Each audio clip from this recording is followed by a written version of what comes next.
Hey everybody, it's Quad Nines here with a little EDH deck tech.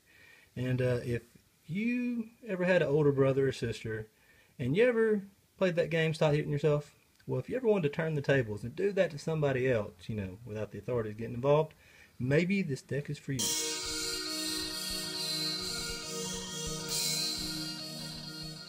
Okay, let's go over the mana base for the deck. Runs a good number of basics to get around the non-basic hate. Running 8 islands. So we got 3 swamps, 2 mountains.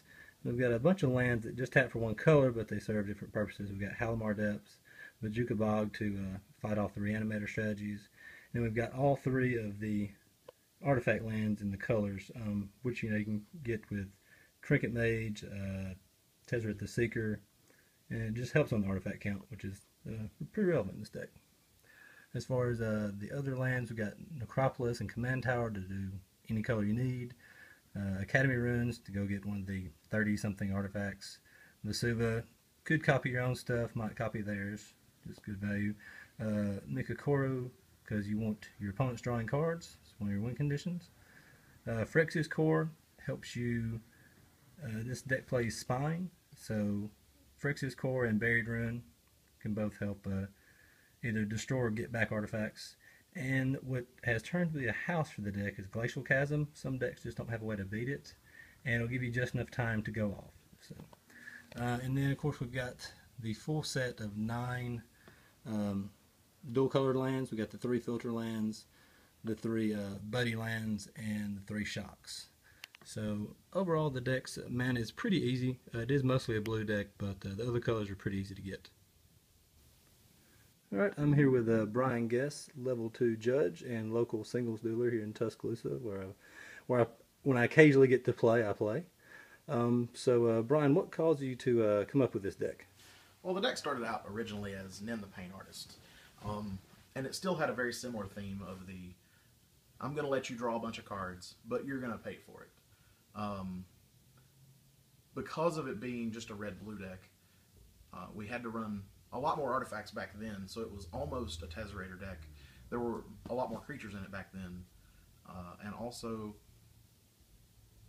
the addition of the black cards into it now have allowed us to cut back on the artifacts that we're playing because we have all the tutors that we have, so we can go get the key pieces, and we also have a lot more creature removal, a lot more ways to deal with creatures because of the addition of black.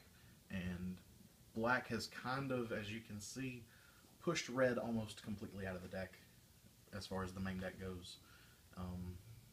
And initially we were running all of the sudden impact effects that you can think of, and now we're actually down to just Toil Trouble and the Rune Flare Trap. Okay. So you're not running many creatures besides the general, so not at all. So we've got what total of, you could say 9, but I got a feeling. But Phyrexian Metamorph is technically a creature. Yes, so is Viceling, but yes, also technically a creature. So I guess if somebody really likes to attack and block, that they might want to look for another deck. This is not the deck for you. Oh, okay. I'm probably not winning with combat damage unless Kozilek goes unchecked. The creatures in the deck all do very specific things. Basically, Phyrexian Metamorph is another Sculpting Steel, which makes artifacts even more insane. Trinket Mage goes and gets not that many artifacts anymore. He's actually not as utility as he used to be, but he still goes and gets the artifact lands, which can be very important at times. We have Draining Welk, which is, there's not a lot of spell protection in the deck as far as people that are trying to combo off on you and stuff like that. So Draining Welk is one of about 3 counter spells, I believe.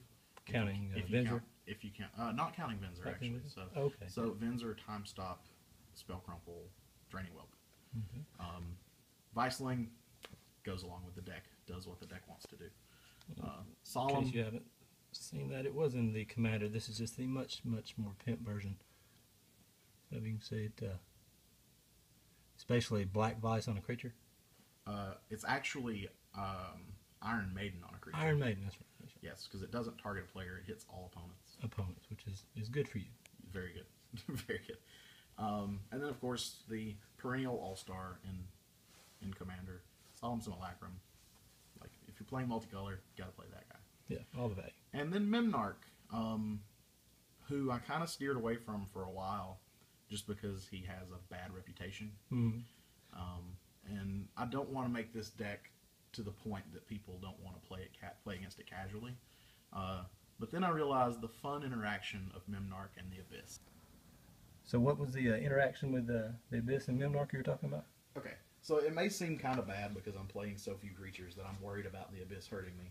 But the fact is that my general can generate a ton of damage just because of his Underworld Dreams ability, for the trigger for drawing cards and dealing a damage.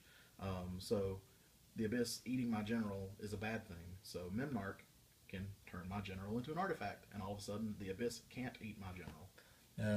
So basically, it's Memnarch, you run it for protection for your general, and it's kind of like a glass case in case of emergency break. And Yes. if somebody else was being a dick, you just be a bigger dick, basically. Yes. Okay. Because I don't like for games to end that way. Like, yeah. The deck also contains the Eternal Mindslaver lock with the Academy Ruins and Mindslaver, and I don't want to win that way either. But I've done it. Yeah. Sometimes things have to be done. I understand. So and then onto the Planeswalkers. You used to have a lot more in the deck, and you said you've cut it down to just the 5. It was about 8 Planeswalkers, I believe, at one point, and I can't remember all of them I was actually running. But the 5 that are now in the deck, I don't think that I could ever cut any of them, except for possibly Tezzeret, Agent of Bolas. If we wind up cutting more artifacts, his first ability just isn't as good as it used to be anymore. Yeah, finding them. I find that I whiff on the look at 5 a little more than I used to. Have you ever ultimated him to win? I have not. Okay. You don't run a lot of artifacts, but that's still, I guess, in Commanders, is still way tougher to deal 40 with his ability. Yes. If you could only draw one a game, which one would it be? Of the Planeswalkers? Yes. Easily Nicol Bolas. Oh. Easily Nicol Bolas. Easily, yes. So, let me see. I see the black that you added. We talked about it a while ago. So you've got, 1, 2, 4 tutors, or 5 tutors, sorry, and a couple of board wipes, and of course Underworld Dreams, which is basically Nekusar's ability Half on the of card. my general. Yeah. And Price of Knowledge, has that been a pretty good card for you? That card is insane. It's just absurd. So you're drawing so many cards, it gives your opponents Reliquary Towers effectively, and then they take damage equal to the cards they've drawn, along with some of the other cards in the deck. It just gets things silly. Like if Arcane Lab gets online and you've got that in play, that's it. It's pretty bad because they'll start drawing 3 or 4 cards a turn, and then they can only cast 1 spell. Like there's just no outlet, and then all of a sudden Price of Knowledge just starts punching you in the face for 12 damage. And for those that don't read Italian, this is the Abyss. Could you tell them quickly what it does if they don't know for some reason? The Abyss is an enchant world. It says at the beginning of each player's upkeep, that player destroys target non-artifact creature that they control, and it can't be regenerated. Okay. That's the big part of the reason for Memnarch being in the deck now. So people don't like that, I'm guessing. That card basically kept me in the game against Wart Boggart Auntie. So a full-on Goblin deck in a heads-up game of EDH last night, and the Abyss basically just kept him in check long enough for me to get Glacial Chasm into play, and then wrath him, and then win the game. I imagine blue's going to have most of your win conditions. I did see Lab Maniac over there. So, of course, you see your Enter the Infinite combo with that. What other cards are here that people might not have seen before? My favorite just card that nobody knows what it does is Meishin the Mind Cage. And okay. I'll dig that out right there for you. Okay. Creatures getting -X/-0, where X is the number of cards in my hand. Usually that card is 4 or greater. Yeah. That soaks up a lot of damage. If you're back in the day when Primetime was legal, when I had this deck, if your Primetime can only hit me for 2, that's soaking up a lot of damage. Yeah. It's a ton of damage mitigation, keeps me in the game a lot longer.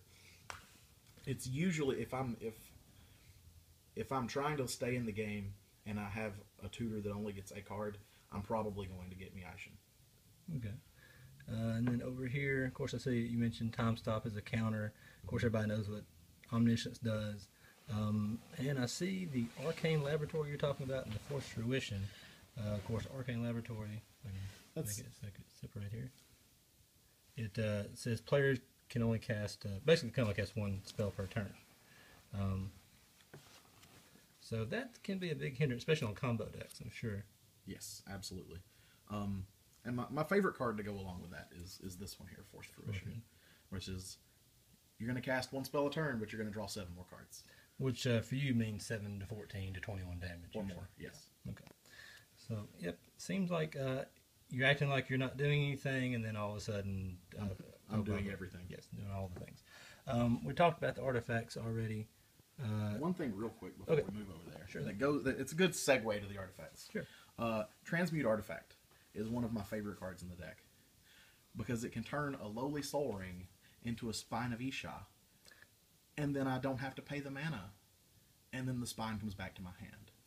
Seems like a fun interaction there. Yeah, because the way Transmute Artifact breaks down into current Oracle text, because this is atrocious text. Oh, looks like Animate Dead on a blue card. Basically. So basically what Transmute Artifact does is part of the resolution of the spell, you sacrifice an artifact. Mm-hmm. Then you search your library for another artifact and put it into play. Then you have to pay, it's kind of like Flash. You have to pay the difference in the mana. Flash makes you pay 2 more mana, or you sack. So if I sacrifice Soul Ring, yes, and go get Spine of Isha, Spine's Enter the Battlefield trigger is going to hit to destroy it, to vindicate a permanent. And then the trigger to pay upon stack. And then, well, it's not a trigger. It's still part of the resolution. Okay. So we're going to finish resolving Transmute Artifact, and it's going to say, hey, pay 6 mana. And I'm going to say no. And then Transmute says, okay, then you have to sacrifice it. Oh. So we're going to sacrifice it. And then Spine's trigger is going to happen and say, put it back in your hand. Oh, all the tricksy hobbitses. All of them. So here's the most of the layout of artifacts here. Iron Maiden, we talked about earlier, it basically just does damage to players when they draw cards. No, Iron Maiden and Black Vice are cousins. Black Vice targets a single player. Iron Maiden hits all the opponents. Oh, that's right. And it does damage equal to the number of cards in your hand greater than 4. Greater than 4, okay. So if you got 6, you're taking 2. If you got 60, you're taking 54. 56, I apologize. Math hard. Which was, you told me a story about the new Esper deck that somebody had gained 200-something life over the course of the game. And she was gaining, she was tripling her life total every turn with Sarah Avatar, and Wall of Reverence, and Rock's Faithmender. Oh. And the amount of damage that she was taking because of Price of Knowledge, Forced Fruition, and Arcane Laboratory, and Iron Maiden was keeping... She had gained somewhere in the neighborhood of 500 life through the course of the game, but because of the triggers on the upkeep of all the damage she was taking, when the game ended, she won the game, but she was only at about 150 life. Oh, so it did a lot of damage. It did a ton. It killed 7 EDH players. So I just had to show the Pimp Howling Mine there. That's the sickest art, definitely. So you've got a lot of effects like that either draw them cards, deal them damage for drawing cards, or make them draw and deal them damage. And then we've got the stuff like the Humble Garden, which basically makes you not to discard what you like. It gives all players Reliquary Tower, just like Price of Knowledge does. Yes. And Anvil also makes you draw an extra card. It doesn't net you a card, but it makes you draw a card. Which is good. Okay, now on to the mana rocks and just other utility stuff and the artifacts. I'd like to say, this row here, which one's your favorite? Probably the card that most people are going to say, what is that? Mizzium Transreliquant. Ah, and what does it do? It does everything. Actually, that's part of the flavor text. What is it? What do you want it to be? That's basically what that artifact is. It can temporarily become any artifact that you want it to, or it can permanently and still retain the ability to become other artifacts. So it could do nothing, but it can do all the things. It could do nothing. It could be a Font of Mythos. It could be a Memnarch in response to you trying to kill my Memnarch. Seems pretty good. It's pretty clutch. And then, of course, Voltaic Key seems good. The Ingot, Darksteel being better because don't like getting stuff blown up. No, we don't like that. Is also the good reason for the nice Pimp Darksteel Forge. Yes, Darksteel Forge is an all-star. And there's the Spine of Ishar we was talking about, which makes other players sad, basically. Yes. Let's see, Portcullis. Some players may not know that. What is it? Portcullis says no more than 2 creatures can be in play at any time, basically. The way it functions is if a creature comes into play, Portcullis looks around and says, are there 2 other creatures? If there are, then the creature that just came into play gets exiled with Portcullis, and it stays exiled until Portcullis gets destroyed. Oh. And the rings of Bright Hearth, do you use that mostly with Planeswalkers, or just what's your most use of that? It gets used with everything, really, because you have Memnarch that you can use, that you can fork that ability with. You got Planeswalkers. You've got other artifacts that that have abilities that you can do that with. The most ridiculous one being Mindslaver. Yeah, that seems like not fun, or for them anyway. Okay, and then last, like you said, you cut down most of the red. We've got the Room Flare Trap, which is basically sudden impact, and Molten Psyche, which is kind of fun, but not really. Because you always have Metal Craft, so they're always taking the damage? Typically, yes. And what does this nice Japanese red and black angry fellow say? This is Spiteful Visions, I believe. I believe it's also in the Commander deck. You just got the pimp version, I think. I'm pretty sure it's in there. Maybe. I don't know. Like I said, I had this deck before the Commander deck came out. The Commander deck gave me Nekusar and the ability to add black. But this is an enchantment. And it basically says Nekusar, except that it doesn't only hit opponents. It also hurts me. Okay. So it's Underworld Dreams for everybody that includes me. So even I take damage when I draw cards now. But it still is an enchantment, which is a little harder to deal with, and it punishes players for drawing cards. So it's kind of like I do a lot of Cube videos. It's kind of like in Cube Sulfuric Vortex for the red player, because he's taking damage too, but he's dealing out so much more that he doesn't care for it. Exactly. Okay. And then what is this? Phyrexian Tyranny is a new addition that I'm very excited to play with. This card is going to either tax your life or tax your mana, because you're drawing all these cards. And of course it's going to hit me too, but I'm probably just going to take the damage, because I have better things to do with my mana. My life total is definitely a resource. And let me see, just the last couple cards. Toil and Trouble, that's just another sudden impact, or possibly just a draw 2 cards. Draw 2 cards in case you need the gas. It has been multiple times. It has been just Sign in Blood for black 2. And of course, All is Dust, which, as we went over all the artifacts, usually this is pretty one-sided. I'm taking it. Typically. All right. Well, anything else about the deck? It's a ton of fun, and if you see me at a random Star City event in the Southeast or anywhere in the Southeast, I've probably got it on me. If you want to play, just say, hey, get Nekusar out. Okay. Thanks a lot. All right, everybody. Thanks for watching the Deck Tech. I hope everyone enjoyed it. Maybe, learned a couple interactions they didn't know. I think some of the new Commander product is very good. It, gives us these generals like Nekusar. He seems to be a unique win condition. You beat them by damage a lot of time, but not combat damage, which is something I like to be able to do, is to not have to attack. Strange as that is. But you have a lot of alternate win conditions in this deck. You don't have to be the big bad guy that, like does the Memnarch, take all your stuff. But it's there. So you have a lot of options and a lot of play with the deck, which, it's about all you can ask for out of the EDH game. One-on-one, I think it holds up pretty well. And in the multiplayer game, it can be pretty interesting, because everybody's drawing cards, so they like that until you start dropping the hammer on them. But I thought I'd show y'all real quickly just the breakdown of the deck in Magic Online form, in case you couldn't read one of the cards or we didn't go over it. This has all of them, so you should be able to at least pause if need be. I'm surprised I actually own most of these on Magic Online. Some of them I don't have. Some of the more obscure ones or more expensive ones. Now, there are a couple cards like the Abyss and, let me see, what's the other big one? Transmute Artifact, that are fairly expensive. Damnation's not cheap, but a lot of people have it. But mostly this deck isn't that expensive. You can get the Commander deck if you can find one. and it actually comes with a lot of the cards that Brian had replaced. Technically, like Spiteful Visions comes in the deck, but he had a full Japanese, I believe it was. Viceling, also same deal, comes in the deck. You know, if you can upgrade to more pimp, good for you. But a lot of these cards were already in the deck, and he changed a few. Some of them are very new, like the Toil and Trouble, the Fuse card.